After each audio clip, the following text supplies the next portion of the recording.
Hello, everyone.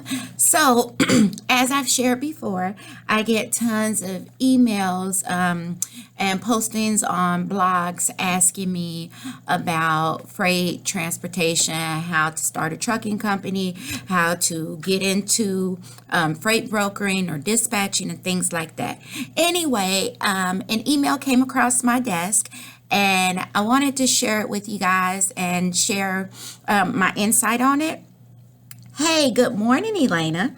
I'm a new guy in this business. I was reaching out for some help. I'm working at a logistics company that is barely starting, and I would like to know where I can see local shippers and start calling and getting at least some answers from them. This company has two customers but barely gets loads. What can I do to make this work? I'm up to everything. I like a challenge. Thanks. Have a great day. So of course I responded back to him and we had a talk over the telephone and things like that.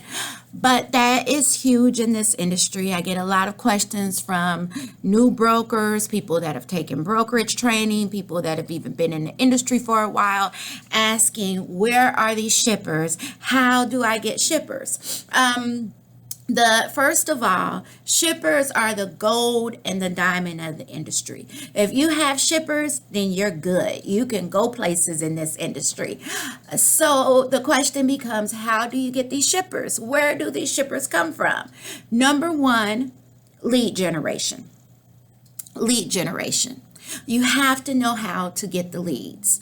I have never myself personally, in the 9 years that I've been doing this business, purchased or paid for shipper leads. And not that I would advise you that way, but I just never had to. You get people that might try to sell you leads and say these are specifically transportation, work for brokering, this and that. Run from those type of leads, because if they're selling them to you, telling you, these are shipper managers and this and that, most likely the leads are oversaturated and they're selling them to different brokers. And by the time you call the shipping manager, he's had a ton of calls from different brokers. But anyway, if you insist on purchasing leads, I would say Dun and Bradstreet is an awesome stream to go through. It's rather pricey, but they're good if you just insist on purchasing leads. Myself, couple of sites. Number one, Data Connect. The site is actually connect, CONNECT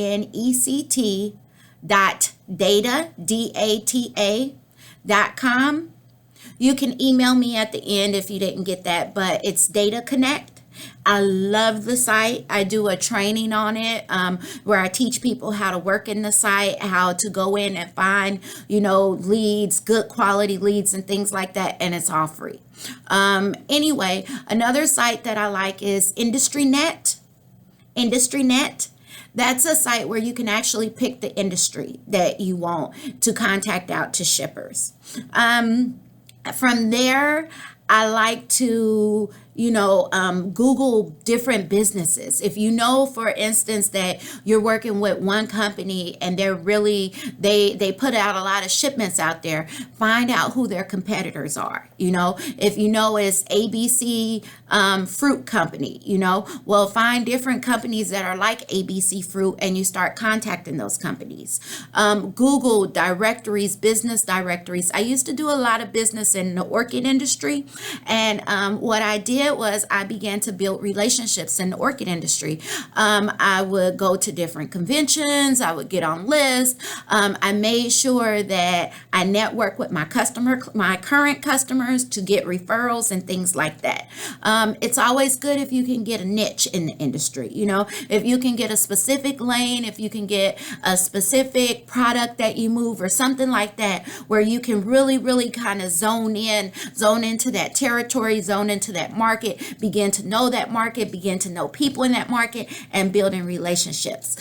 People, I get like new brokers, it's no shipments out here, nobody's moving anything, this and that. Not true at all. If you go to the load boards are on fire every single day. TQL is on fire, CH Robinson is on fire. They have loads that are coming through. Echo has loads coming through. JB Hunt has loads coming through. Why? You might say, well, it's because they're a big name. No, it's not because they're a big name. They're a big name, but guess what? They have big people sitting in little seats making telephone calls. You want shippers? You get on the phone, you make 80 to 100 calls a day. As your quality and your conversation builds up, you make more calls than that. Number two, you have to have a system. You have to have you cannot do this thing without a system. You need to have a time that you wake up. When do you get out of your PJs? You don't come to your computer and you have your pajamas and your hair is not combed and you are all out of place and this and that. You don't decide, well, I'm going to start work at 10 o'clock today, 9 o'clock tomorrow. No, you work at home, but your home is not your business. Does that make sense? Your business is your business. So when you're working at home, you transfer your home to your business. That means that you get up at 6. Freight is moving at 5:30 in the morning. East Coast freight starts. You look at, okay, what time zone are you in?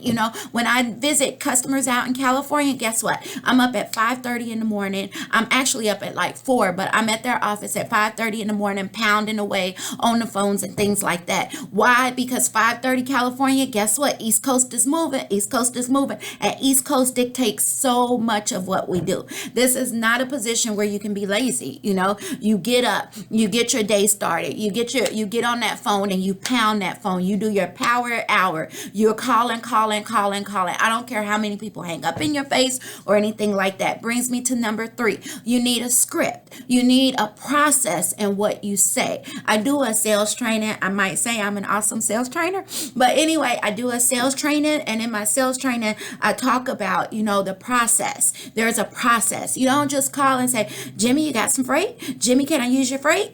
Can I move some freight for you? No, there's a process to this whole entire thing, and you have to know the process. Large companies like TQL, CH Robinson, freightquote.com, they have these systems down. They have them together. They bring people in to train their people on sales. They're always doing, motivational sales meetings, conferences, things like that, to keep the people motivated, to give them different arenas and areas to get out there to get people. It's not always about rate, regardless of what people say. It's not always about rate, even though rate is important, but you got to have something to bring to the table before you can even bring a rate. You could be moving a truck for a penny. If you can't get to the person that makes the decision, then guess what? Nobody's going to even take your truck for a penny. So you have to know how to get to that person, and you have to know what to say when you get to them. And then finally, you have to begin to build your follow-up process. How do you continue to follow them up? What type of email campaign do you set up? How often are you emailing them? What do you have going out in your emails? How are you building these solid relationships? You get 2, 3, 4, 5 good shippers. They will stay with you. Now it's not so much loyalty in the industry, but you build those relationships. You build them and build them. That's why people become brokers and they never leave the lifestyle. Okay, love you guys. Have a great day. Bye.